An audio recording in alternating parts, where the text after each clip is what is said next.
Shalom, Bapak Ibu, Saudara-saudari yang diberkati oleh Tuhan kita Yesus Kristus. Pada saat ini kita akan merenungkan kebenaran firman Tuhan yang terdapat di dalam Daniel pasal yang ke-6 ayat yang ke-4. Daniel pasal yang ke-6 ayat yang ke-4 berbunyi, "Maka Daniel ini melebihi para pejabat tinggi dan para wakil raja itu, karena ia mempunyai roh yang luar biasa dan raja bermaksud untuk menempatkannya atas seluruh kerajaannya." Dari teks firman Tuhan ini kita akan belajar dengan tema teladan kinerja Daniel. Maka kita berbicara tentang teladan, maka teladan itu adalah contoh atau hal yang patut kita tiru yang dianggap baik. Contoh yang harus kita tiru adalah karakter sifat yang baik dalam suatu komunitas yang dapat kita tiru. Sedangkan kata kinerja diambil dari kata dasar kerja dan diterjemahkan dalam bahasa asing prestasi. Jadi teladan kinerja Daniel ini adalah suatu rencana atau suatu kinerja yang mencapai hasil yang semaksimal mungkin sesuai dengan apa yang sudah ditargetkan, sesuai dengan apa yang sudah direncanakan.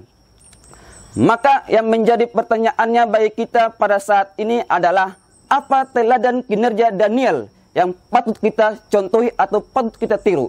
Maka poin yang pertama adalah Daniel cerdas dalam bekerja. Daniel dikatakan bahwa orang yang cerdas, dia memiliki hikmat, dia bijaksana, dan memiliki pengetahuan yang banyak. Oleh karena roh yang ada dalam Daniel, yaitu roh yang luar biasa Allah berikan kepada Daniel. Mengapa roh ini Daniel miliki? Karena Daniel memiliki hubungan yang intim dengan Tuhan. Kualitas pribadi Daniel baik di hadapan Tuhan, maka Allah mengaruniakan roh yang luar biasa itu. Roh ini mencakup karakternya, mencakup kualitas pribadinya, mencakup kualitas rohaninya yang baik, hidup yang saleh, dan hidup yang berkenan di hadapan Tuhan. Dia dikatakan dia melebihi para pejabat tinggi dan para wakil raja itu, disebabkan oleh karena kecerdasan. IQ Daniel tidak ada yang sebanding dengan dia. Para ahli nujum, ahli jampi, mereka orang-orang gasdi, mereka adalah orang yang mendapat pendidikan, yang berpengetahuan banyak, tapi mereka tidak sebanding dengan Daniel. Mengapa? Karena Daniel suka berdoa. Hal inilah Allah berikan hikmat itu. Hikmat adalah permulaan takut akan Tuhan. Daniel takut akan Allah, maka Allah mengaruniakan kebijaksanaan itu sehingga ia cerdas dalam bekerja. Ini adalah contoh teladan kinerja Daniel yang pertama.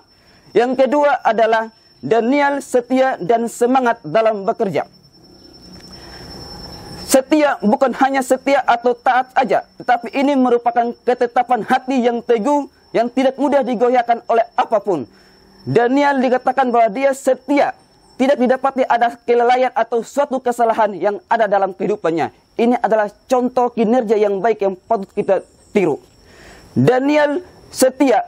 Selain daripada itu, kata setia ini bukan hanya taat saja, tetapi bertanggung jawab atas setiap pekerjaan yang diberikan raja kepada Daniel. Daniel jujur, maka daripada itu raja bermaksud untuk menempatkannya atas seluruh kerajaannya. Hal ini menunjukkan bahwa Daniel dapat dipercaya bertanggung jawab atas setiap pekerjaannya. Selain daripada itu, Daniel memiliki roh yang luar biasa. Roh ini excellent, yaitu keunggulan. Jadi keunggulan Daniel itu baik sifatnya, karakternya, kualitas rohaninya unggul, dan tidak ada yang sebanding dengan dia. Maka dia adalah orang yang sangat luar biasa. Daniel semangat dalam bekerja. Semangat ini membuat Daniel rajin untuk bekerja. Ini contoh teladan yang patut kita tiru sebagai hamba-hamba Tuhan. Baik kita bekerja di perusahaan, baik kita sebagai tenaga pendidik, maupun dalam bidang apapun, kita harus memiliki kesetiaan ini dan semangat ini, dan kita harus juga cerdas. Sebab kecerdasan ini, kesetiaan dan semangat ini dibutuhkan. Tapi hal yang pertama yang harus kita ingat adalah kejujuran yang paling utama. Dari kriteria pekerjaan yang dibutuhkan dari utama dan yang utama adalah kejujuran. Daniel jujur sehingga raja mempercayakannya. Daniel berhasil dalam kinerjanya. Kunci utama dari Daniel hasil dalam pekerjaannya adalah doa. Maka kita pun sebagai orang percaya harus memiliki hubungan yang intim dengan Tuhan. Maka tidak ada alasan bagi kita untuk berdoa. Maka dalam kita berdoa, maka kita harus bekerja. Dan dalam kita bekerja, kita harus berdoa. Karena tanpa doa dan kerja, semuanya tidak akan berjalan dalam rencana Tuhan. Maka yang menjadi aplikasinya baik kita pada saat ini adalah Daniel cerdas, Daniel setia dan semangat. Oleh karena ia mempunyai roh yang luar biasa. Roh ini Daniel miliki.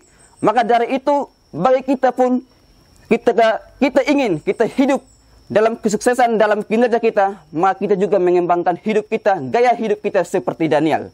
Amin buat kebenaran firman Tuhan. Tuhan Yesus memberkati kita semua. Shalom.